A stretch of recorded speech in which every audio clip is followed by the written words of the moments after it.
morning again. My name is Katherine Kaufka Walts, and I am the director of the Center for the Human Rights of Children here at Loyola University. And on behalf of the Center for the Human Rights of Children and on behalf of Loyola University Chicago, I want to welcome all of you to this very important symposium. For those of you who are here from out of town, we have beautiful weather here, especially for you this weekend. So we hope that you enjoy the weather today and tomorrow on our campus as well as throughout the city. In your packets, there is more information about great things to eat, things to see, things to do. And then I'll also make sure that myself and some of the other folks that work and are affiliated with the center, we identify ourselves, and if you have questions about sightseeing, activities, events, restaurants, feel free to talk to us about that over the course of the next couple of days. So I hope that you're able to enjoy the city and all that it has to offer while you're here. The proceedings of the next 2 days are very fitting to be occurring here in Chicago, now, including the weather, as I mentioned. First, our center, the Center for the Human Rights of Children, is the only academic center in the United States dedicated to advance and protect the rights of children. And we're here to talk about the charge to eliminate corporal punishment, which is grounded in principles and aspirations of children's rights and human rights. Children are different from adults. They require special protections due to their age, their developmental capacity, and they have rights. They have a right to be safe. They have a right to be free from violence, including hitting, whipping, spanking, and to put more bluntly, the issue of corporal punishment is a human rights issue and a children's rights issue. And that's really one of the main reasons that we're all here today. And so we were very purposeful in hosting and organizing this event using a children's rights framework. And we hope that both existing and future research, outreach, advocacy, and practice around the issue of corporal punishment is discussed and proceeded through this lens and applied through a children's rights lens.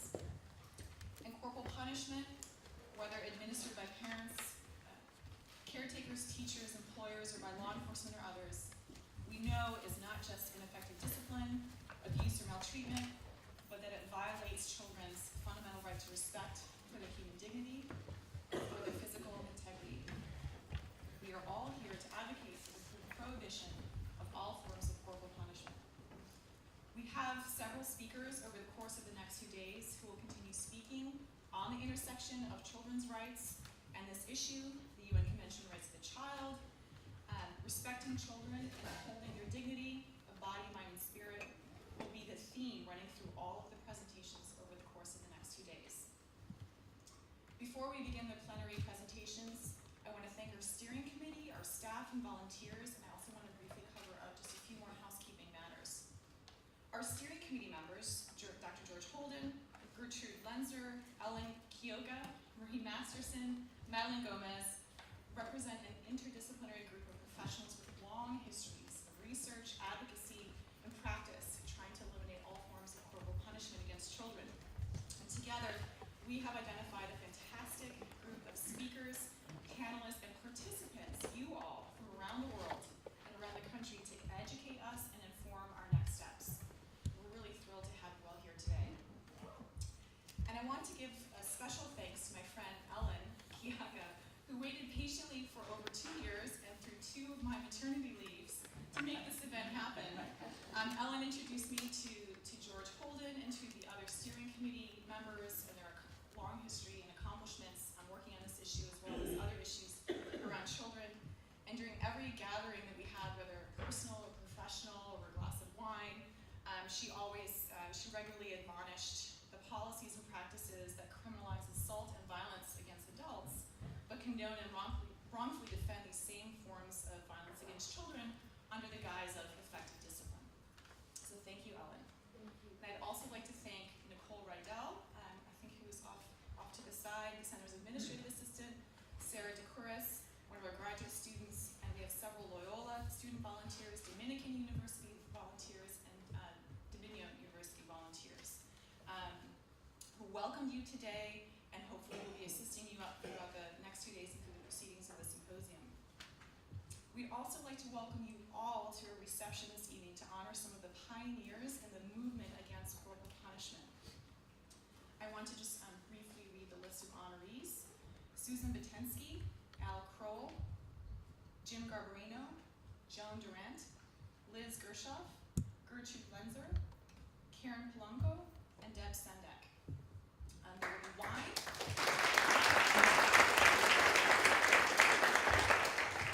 There will be wine, there will be cheese, there will be celebration of their accomplishments and hopefully the accomplishments of the proceedings for the next 2 days. The event is a short walk over to the Mundelein building, which is the giant kind of Art Deco building.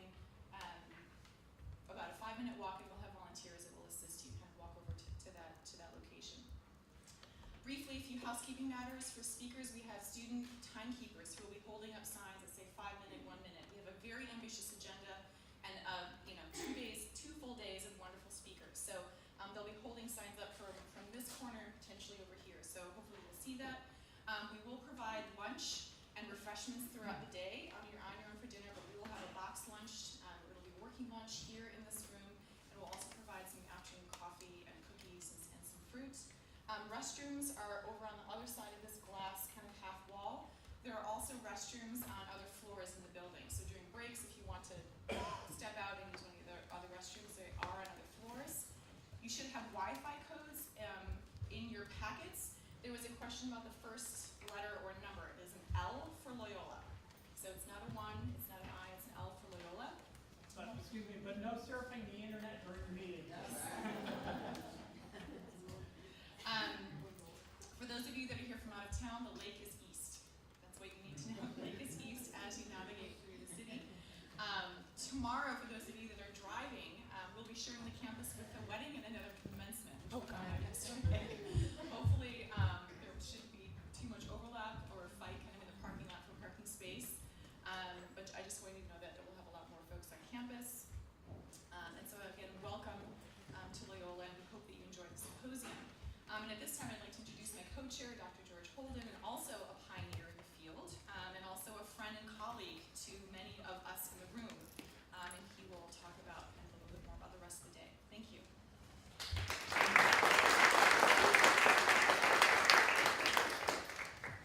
Thanks. I want to be a little more informal because this is an informal meeting and we want a lot of input in the appropriate time slots that we have available. But as Katherine mentioned, we have an ambitious program, we have a tight schedule, and we're going to ruthlessly stick to that. So we may be dragging some of the presenters off the stage if they go on too long.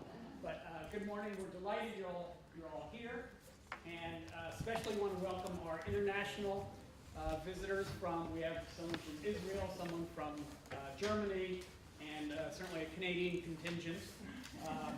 But we're really focusing on the U.S.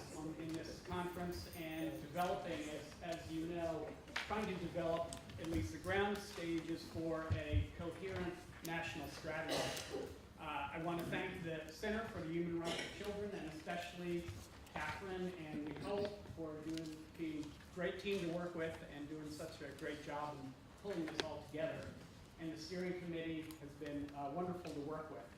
Also want to thank our financial underwriters. They include the Family Health Network, the Community Care Alliance of Illinois, Hartgrove Hospital, my university, Southern Methodist University, both Dedman College of Humanities and Sciences, and the Annette Caldwell Simmons School of Education, the Children's Study Center at Brooklyn College, CUNY, Site Health Limited, Chicago, Infant Welfare Society of Chicago, Loyola University, Chicago's Rich School of Medicine and Biomedical Graduate Degree Program, and Loyola University, Chicago's School of Education. Let me begin with some comments to orient you for today, why we are here, and what we will be doing. There's, of course, many purposes to this meeting. We want to bring those who are committed to this movement together. And let me underscore, this is a movement, and we need to make that clear, and we need to make that known throughout this country, as well as the world, that this is an important movement for the rights of children. We're also here to share ideas, to recharge our passion for the movement, but as I mentioned, the central goal is to begin to shape a coherent, long-term, multi-pronged national strategy to end all hitting of children in the United States.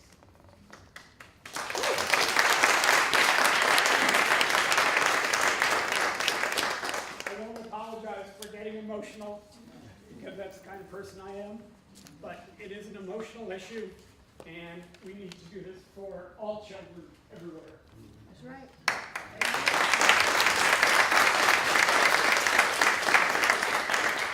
So our long-term goal is to join the other 37 countries in banning all hitting of children. But that, of course, is going to take time. Consequently, the strategy we begin to develop in the next 2 days must be long-term and sustainable.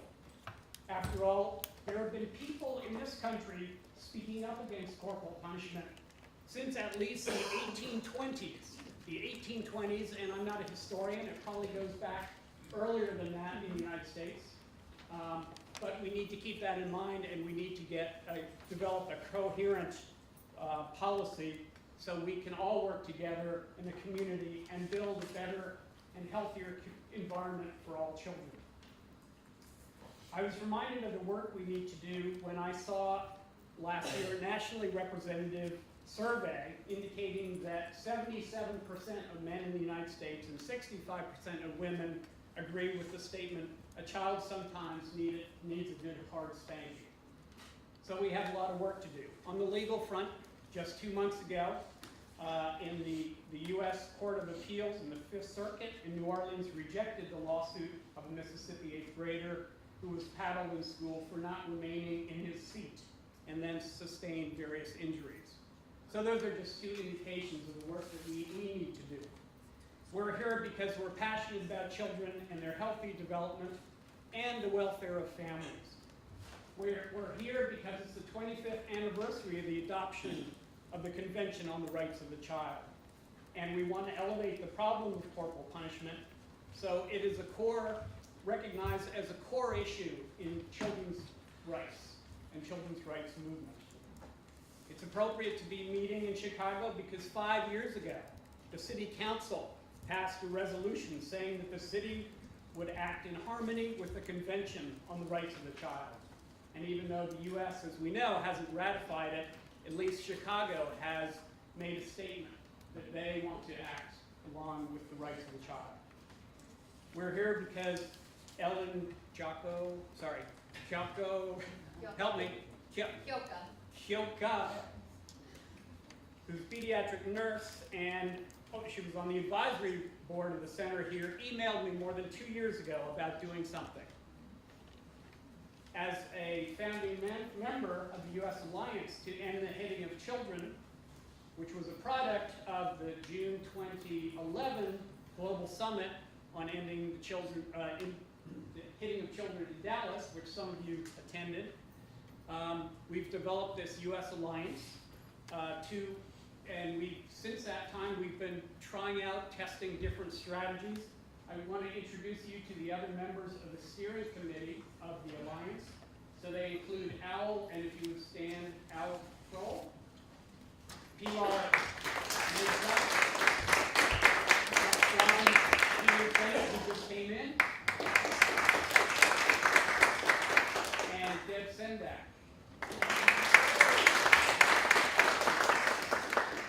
So we as the Alliance felt it was high time for another meeting, and we wanted to be inclusive, invite more people to join us, and also to strategize. So that's another reason we're here.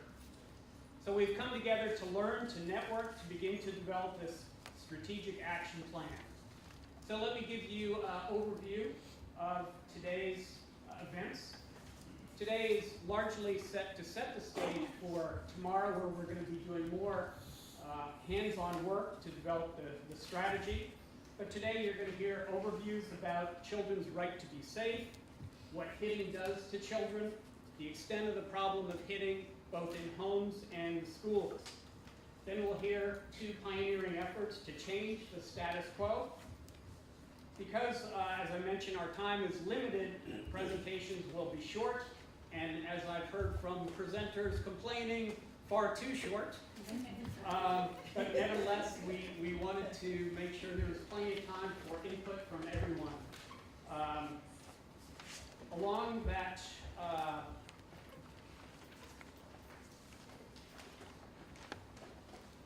as a way of designing this and making sure that we could get input from multiple people, we've decided to fly in a group facilitator and strategic planner who is Bobby Lanowski.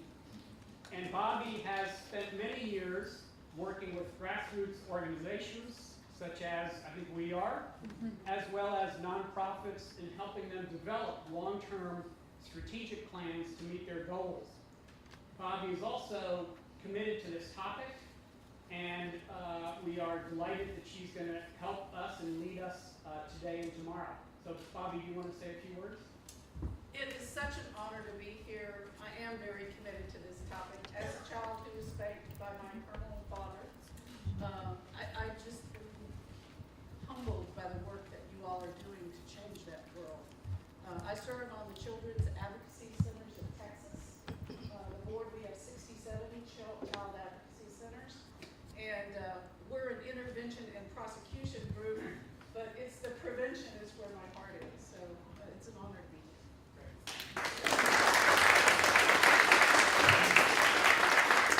We'll be hearing more from Bobby. We'll be doing group work right before lunch. At lunchtime, we'll be hearing about child abuse and corporal punishment. Admittedly, not an ideal topic for lunchtime, but due to There's no ideal time for that topic. I was hoping. So lunch will be followed by the 2 international lessons and how to move ahead, one from Germany and one from Sierra Leone. That will be followed by talks about working with 2 particularly challenging communities of people.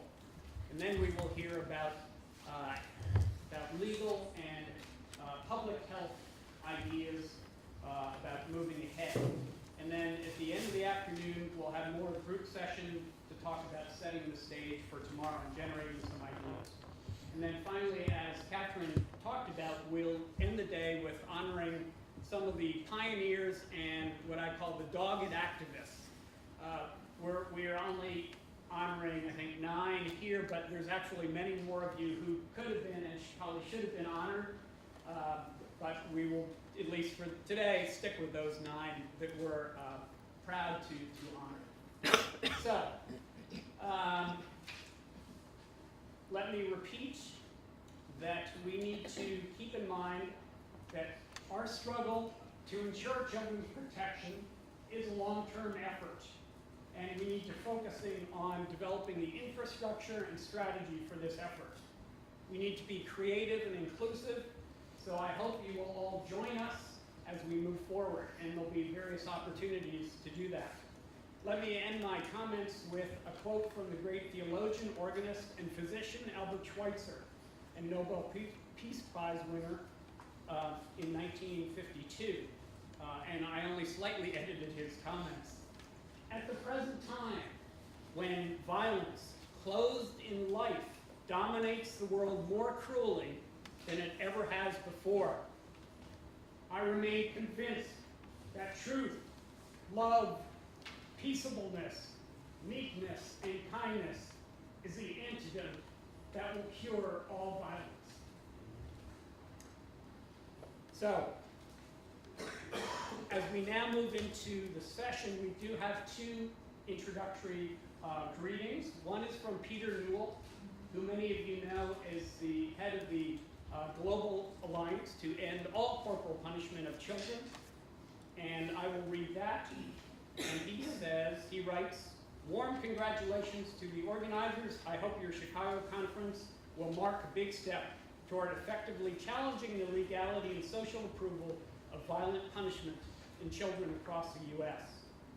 There is real global progress now, and it is tragic that your country and mine remain aloof from it, even in some ways moving backwards. The context for progress is a strong human rights consensus supporting full prohibition in the UN system and regional human rights systems, and the accumulating and well-disseminated research into both the scale of violent punishment and its harmful impact.